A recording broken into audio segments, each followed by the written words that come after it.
The essential purpose of the 7 Habits of Highly Effective People is to learn how to lead your life in a truly effective way. See, most people's self-maps are a function of the social mirror. They live out of the social mirror and their memory.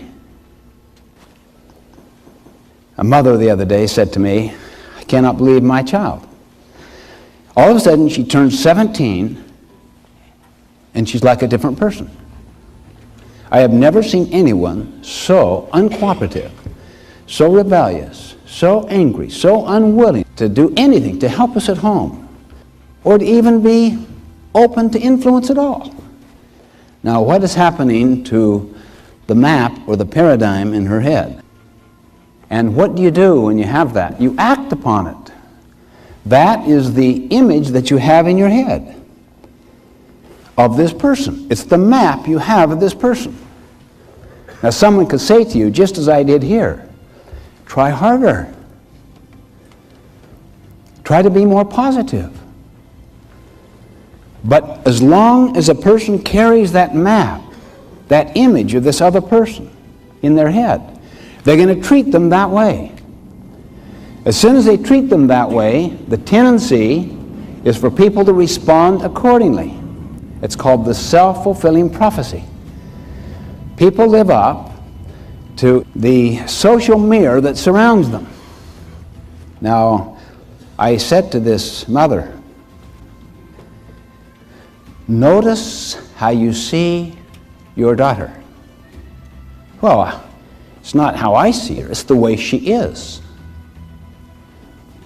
Potentially, is she capable of so much more? Oh yes, I know that. Why don't you see her in terms of her potential? Is not her potential part of the reality of her life? Isn't it really the larger part? Where the present manifestation, as she goes through, say, the emotional ups and downs of her teenage so-called identity crisis, you could live out of your imagination and out of a map, a paradigm, a view based upon her potential, which you deeply really believe in. Yeah, but what do I do with all this behavior and the totally unwillingness to cooperate, to do her part? Observe your paradigm. Observe the map you have of her. I remember I was in a situation like that.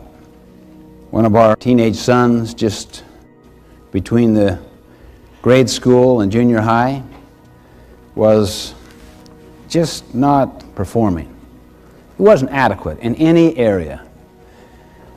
Athletically, people would fall apart with laughter watching. You know, almost swinging the bat before the ball was pitched. Academically, not only wouldn't do well on tests, couldn't even begin to take them. Socially, sometimes very embarrassing. Now look at the evidence we have. And Sandra and I, my wife, would talk about this. Well, maybe every family deserves their one.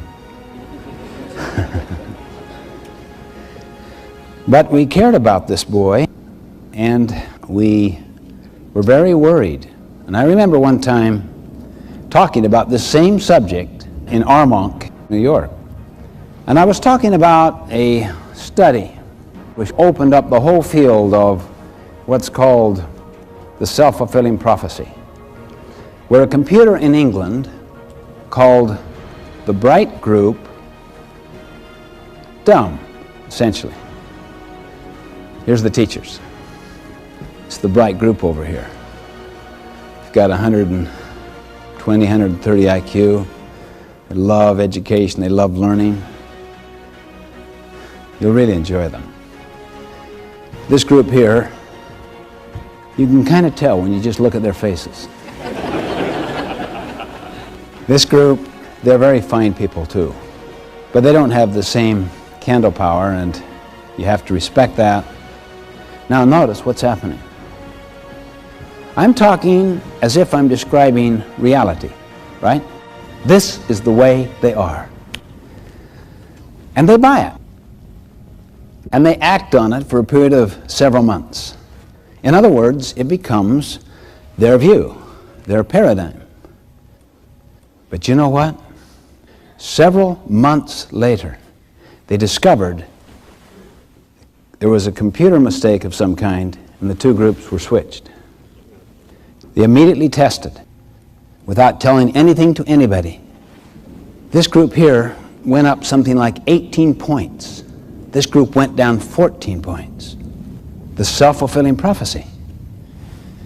Our self-maps, our self-paradigms, are so much a function of the social mirror, a reversal based upon expectancy, paradigms, the mental representation, the maps held by these people. That is the significance of paradigms. And you notice how behavior and attitude flow out of how you see. Well, anyway, I was literally teaching this like I'm teaching you right now. And in my mind, I was thinking of my boy. Is it possible that the problem is in my paradigm? That the problem is with me, not my boy? Well, I talked with my wife when I returned home from that trip, and I said, you know, I'm just wondering if the social mirror from you and I are not major contributors to these difficulties and these problems, this lack of ability to cope. We found that we were to some degree trying to get social mileage out of our kids' good behavior. See, that was part of our motive, of what people thought of us about our children. We liked the way they would speak well of us because of the performance of our children. We worried what would happen if they didn't live up to it.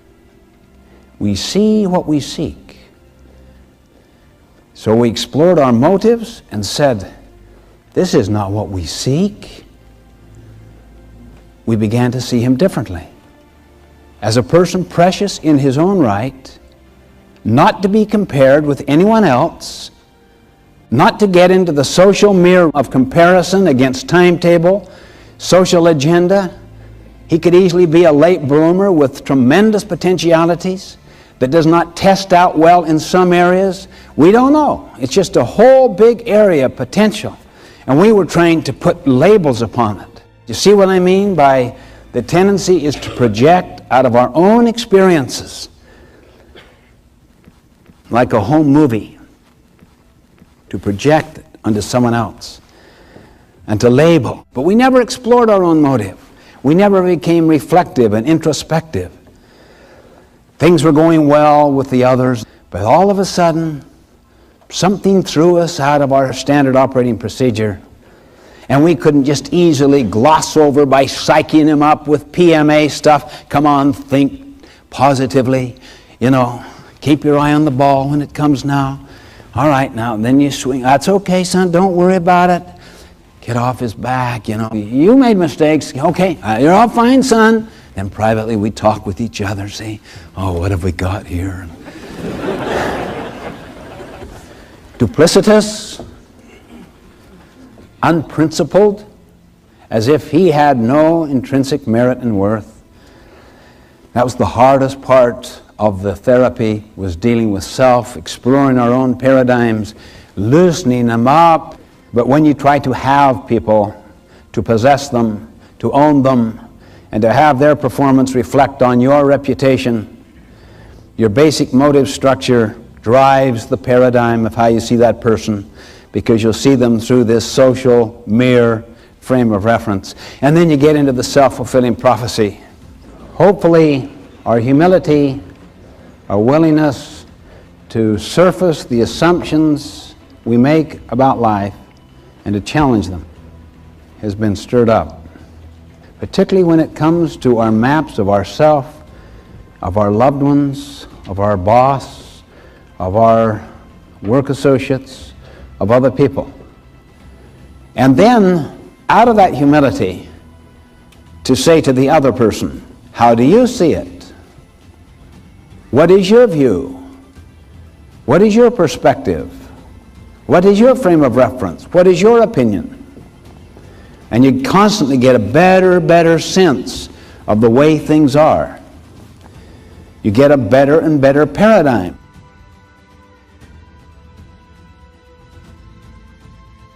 What do we mean by effectiveness?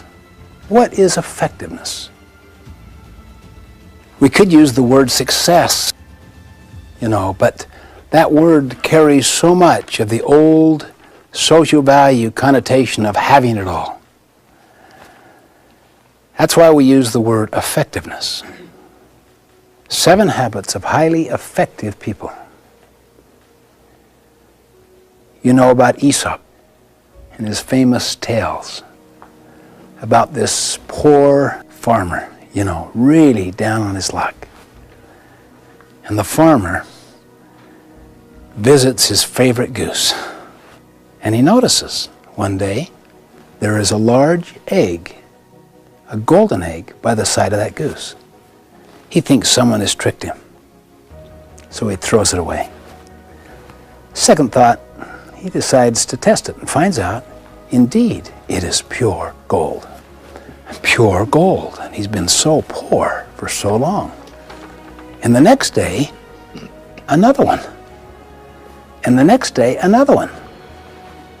Every day, there's another golden egg. He becomes so wealthy, so fabulously wealthy, but he also becomes very impatient and very greedy. He wants them all. He wants them all now. So he kills that goose, reaches inside to get them all, and of course finds none. Now, in that little fable is the essence of the definition of effectiveness. It's made up basically of 2 things. Getting what you want, and second, getting what you want in a way that enables you to get what you want again and again and again. We call it the PPC balance. P stands for production of desired results. PC stands for production capability. In other words, the capability of the asset to continue to produce the results. You can apply this to any field of human endeavor, any field. How many here have had a PPC imbalance with regard to the way you take care of your physical assets? Your car, your lawnmower. How many sometimes just run that over and over and not properly maintain? How many have had that experience? Why? It takes time to give attention, time and money to attend to PC, production capability. And people who are in a rush and who want what they want now, they'll go ahead and just run that machine or that car with no thought to its maintenance. Really, no PC attention at all. Eventually, no more golden eggs. The goose dies. Let me ask you what you would do if you were in a situation inside a company. You're in charge of this machine. The machine is producing well. And you want to really impress those people upstairs with the way you can produce. And there's very quick upward mobility. So you're really only interested in short-term production results. What would you do with that machine? Put it into high gear. High gear. Run it over hours. Run it all the time. No PC, no maintenance. Why? That's downtime. That's costs.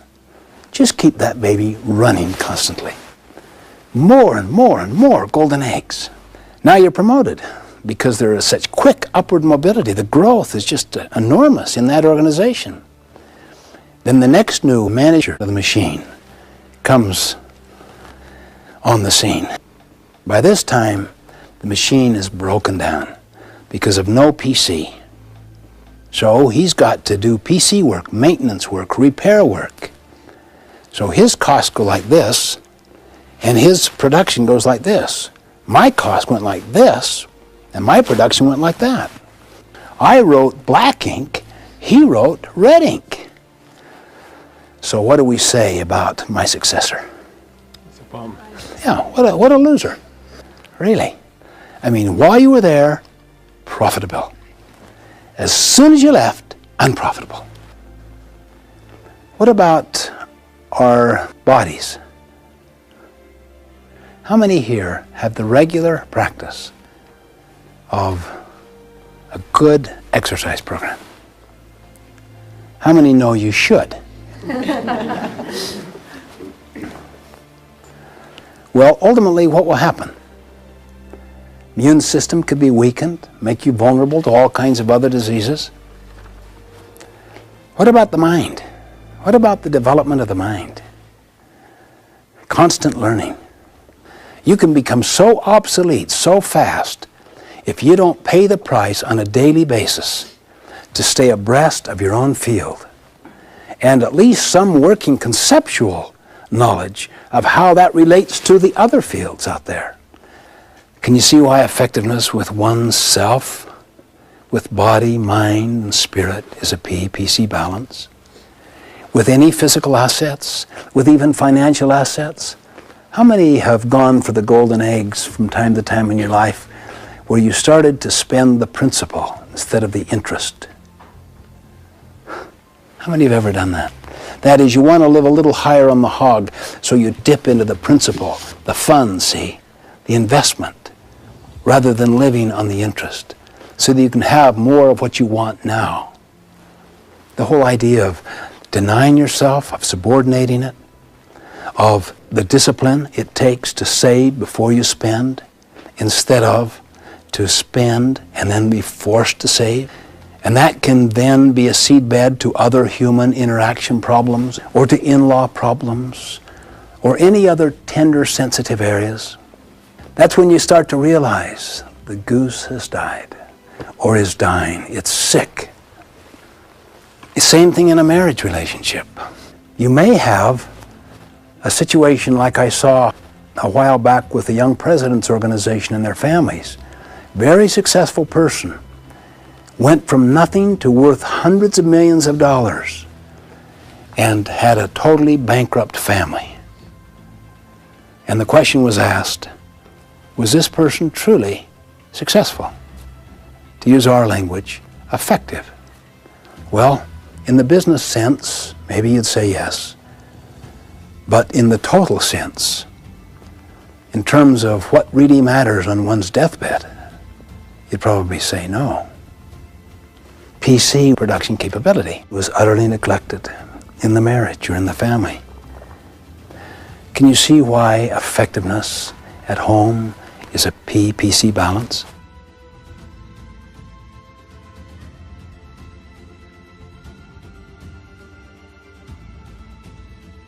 It's why you cannot afford to lose a customer. Without any question, the most powerful advertising is word of mouth. People just accept it like that. That doesn't mean that you just give the customer everything. It means that you try to create a win-win situation so that on balance, what the customer wants and your capacity to keep producing for that customer, your PC, is in alignment and they're balanced together. I remember a clam chowder house that literally was so popular that you could hardly get near the place from about 11 o'clock in the morning till 2 o'clock. People would not only buy it for their lunch, they would buy a big bucket of it for their dinner and take it home. It was so good. It was just so popular. New management came in. No one knew about the change of management. Same name and everything else, but they watered down the clam chowder. Now, the bottom line, guess what happened for a month or so? It just zoomed like this. Why? They save all that cost, all that expense and the quality put into the clam chowder. But eventually, it liquidated the loyalty of their customer base. Liquidated it, little by little. The goose died. They tried to recover it, but by that time, there was a violation that had taken place with the public. Many would not even go back. They didn't trust him anymore. They wouldn't even believe those who said it was the same clam chowder as before. They felt violated. It's so often the case in human organizations that you can liquidate human resources by practices that focus on desired results, production of desired results, but neglects production capability. What about the employee who serves the customer. How can you neglect the PC with that person? Cut out training, cut out institutional advertising, cut out research and development, any form of people development. I mean, you can just about double, quadruple the bottom line of any organization you want by cutting out PC. And for a quarter or two, what's it going to look like? Well, look at the golden egg just absolutely raking in. Always treat your people exactly as you want them to treat your finest customers. And they will. In most cases, they will. It's a fundamental principle of PC in business. Focus on every stakeholder and ask, how well is the relationship with this stakeholder sustaining the capacity to produce what we want from that stakeholder, whether it be a supplier, the community, the environment out there, distributors, dealers, as well as the obvious stakeholders of customers, owners, and employees. You really have to ask that question. The ultimate PC balance is to fight to increase the economic well-being and quality of life of all stakeholders. You neglect one stakeholder, it will have a negative domino effect upon all the rest. That's why this PPC balance is so foundational.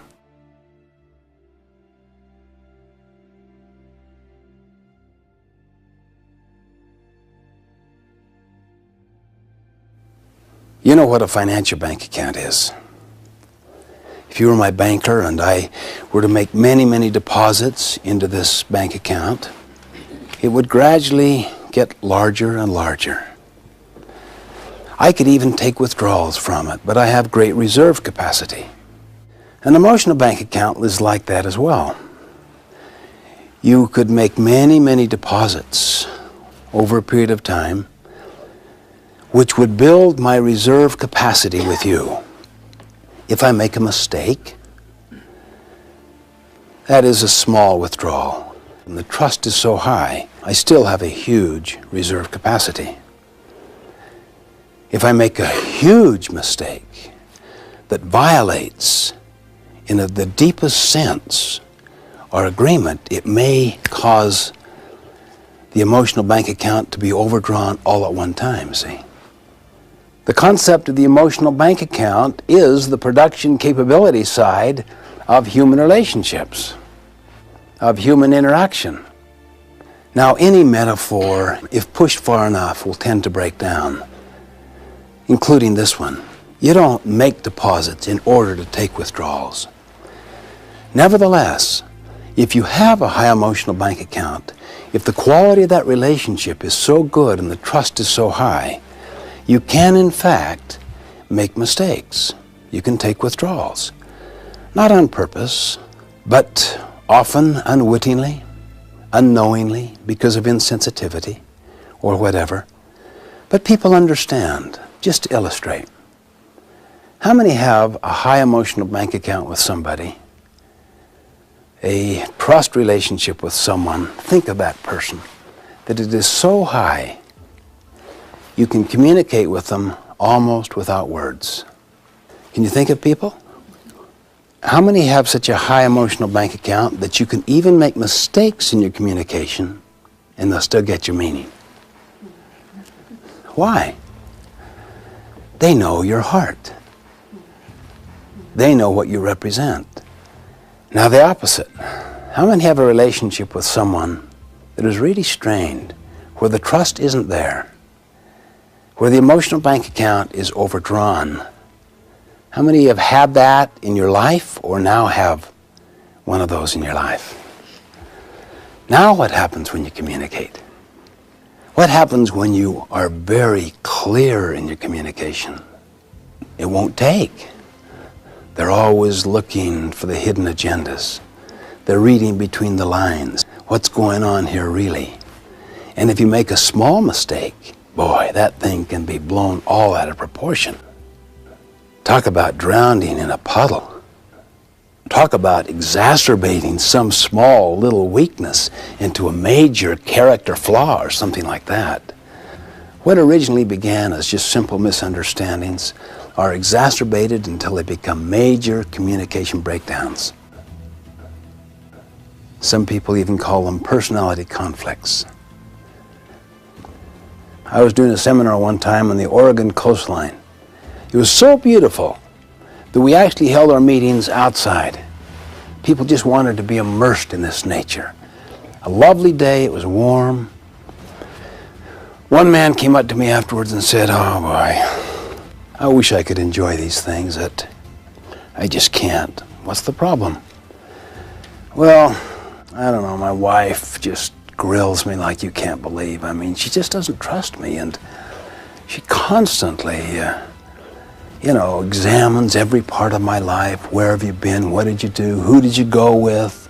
What did you do tonight? Who'd you go to dinner with? And who can I call to check up on all this?" And then we talked a little while, and then he said, "Of course, I guess she has good reason for all these misgivings. I mean, I met her when I was on one of these trips when I was married to someone else." And I remember saying to him, "You cannot talk yourself out of problems you behave yourself into. There is no shortcut. There is no quick fix. The law of the harvest governs."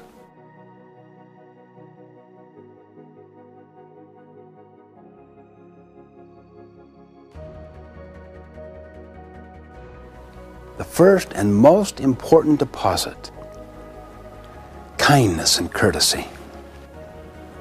The opposite, of course, would be unkindness and discourtesy. A second deposit, make and keep promises. The opposite of that is don't make promises, or make them and break them. To make and keep a promise essentially lets the other person know you can be counted upon. You're dependable. You will come through. There is no ability like dependability. You gave your word, you kept it. The circumstances changed, you kept it. The mood changed, you kept it. You come through. If the circumstances change to the point that it would be unwise to keep that promise, you immediately communicate and get them to understand those new circumstances so that they will relieve you of the promise. Be very careful before you ever make a promise, particularly if it's about a promise dealing with something that's terribly important to another, that is of jugular importance. Be very careful. The withdrawal is not to make any promises at all, though, because you create no hope. That is a withdrawal as well. Not as big, though, as making one in order to placate someone, to kind of have them be satisfied right now, and then to break it downstream because your mood has changed or the circumstances have altered, or you just don't want to keep it and you just made it because you wanted to please them at the time. Insecure people make promises freely and quickly all of the time. Another very powerful deposit is the way that you manage expectations. You want to make sure that expectations are clear and unambiguous. Some people, particularly if they're rather immature and insecure, will read an expectation as a promise. So you have to be very explicit to manage expectations. If you sense that people implicitly are projecting expectations upon you, sometimes you have to say, "Let me clarify the expectations," so that people, they're at peace. The withdrawal is to have unclear expectations, unidentified expectations, ambiguous expectations, unacknowledged expectations that lie implicit inside people. Our frustrations are a product of our expectations, and we control our expectations. Therefore, we indirectly control our frustration or our satisfaction. Another extremely powerful deposit strikes at such a deep tendency that many of us have, having to do with being a judge.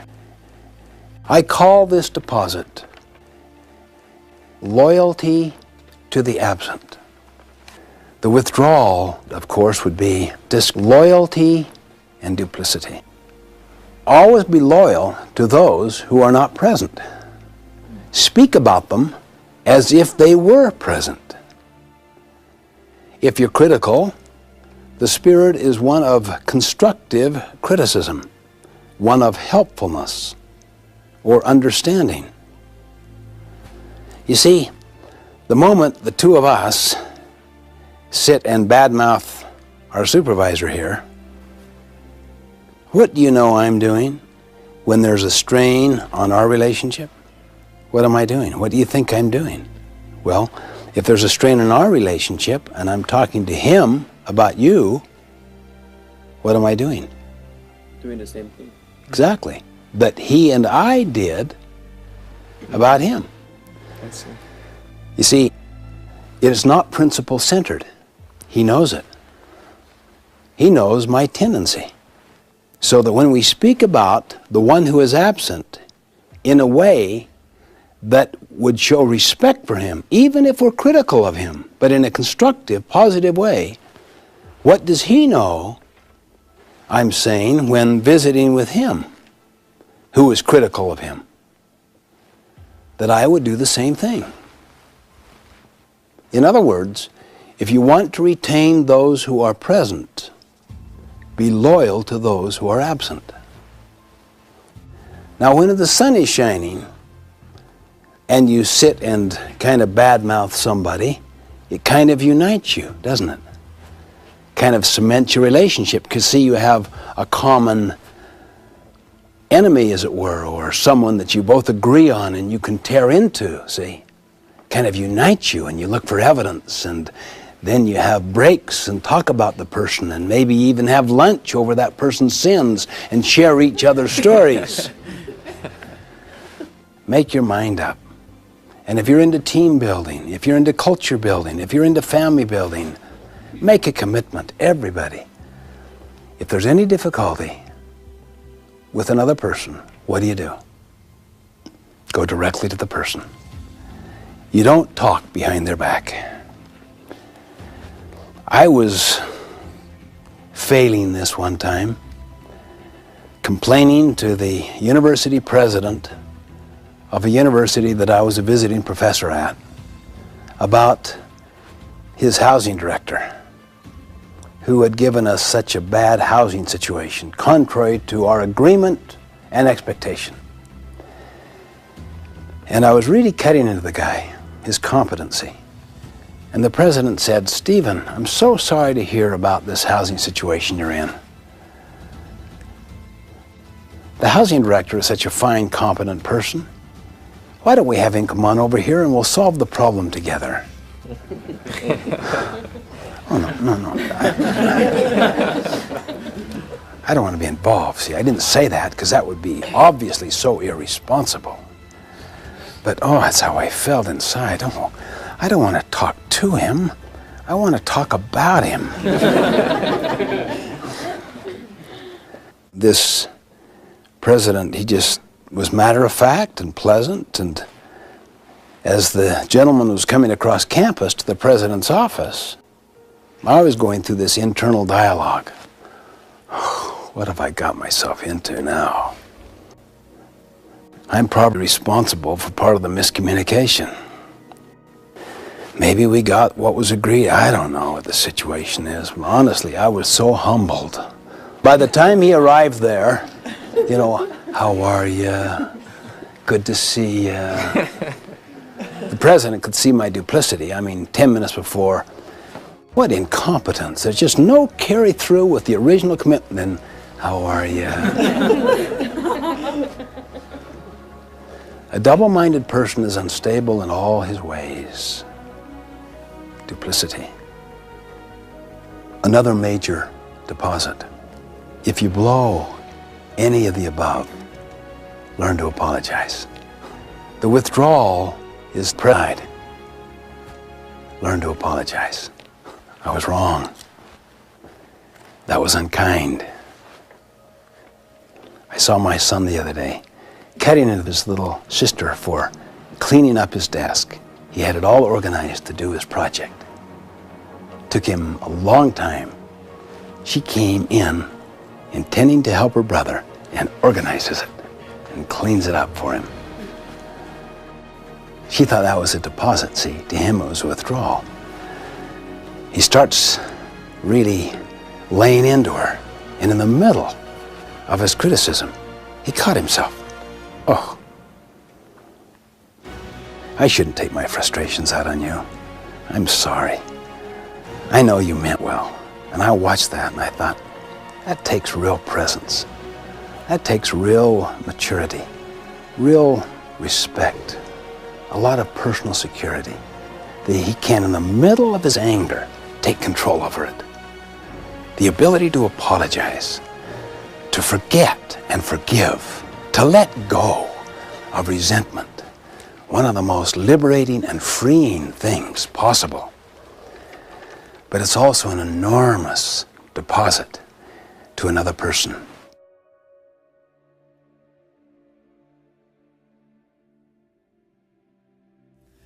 One of the most important things you can do is to share these ideas with others, with your family, with your friends and associates.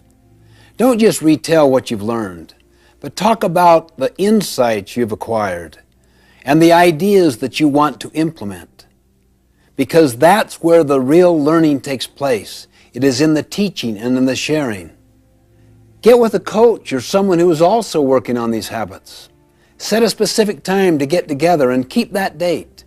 Share insights into what has worked for you and what has not. Discover together how you can overcome the challenges you face in developing all of these habits. Set goals to improve in specific areas. Focus on a single habit. Look over your materials. Read and reflect on how you can improve in this habit. Revisit the commitments you've made to yourself throughout the course. Don't try to change everything all at once. Listen with your heart. Determine those things that are most important for you to work on right now. Remember, don't give up. Be patient. A strong character is not developed overnight. Choose to live your life based upon correct principles. All of the 7 habits are based on universal principles which have endured throughout the ages. Live the habits. Work within your circle of influence and become a transition figure in your work, your community, and your family. Set aside time to go to a quiet place to really think about your mission. What is it you stand for? What is your purpose? What are your values? Keep working through your mission statement until it inspires you. Then live by your mission. Choose to put first things first. Search for a win-win in every situation. Learn to stop and listen to others first. Listen with your heart. Value differences. Look at differences as the springboard to finding the third alternative. Finally, remember to always sharpen the saw, to renew yourself in a very balanced way. The power of these habits is in the doing, in the living, in the continuous day-by-day improvements. It's a constant effort. We need to make these habits and these principles a part of our very life. We must pay the price by actually living them, rather than just understanding them intellectually. I love the quote from T.S. Eliot. Think about this. He once said, "We must never cease from exploring, and the end of our exploring will be to arrive where we began and know the place for the first time." You see, in a very real sense, you already know these habits in your heart. The exciting thing is to embark on a lifelong adventure, an exciting time of literally internalizing them and living them and experiencing the magnificent fruits that come in the totality of our lives.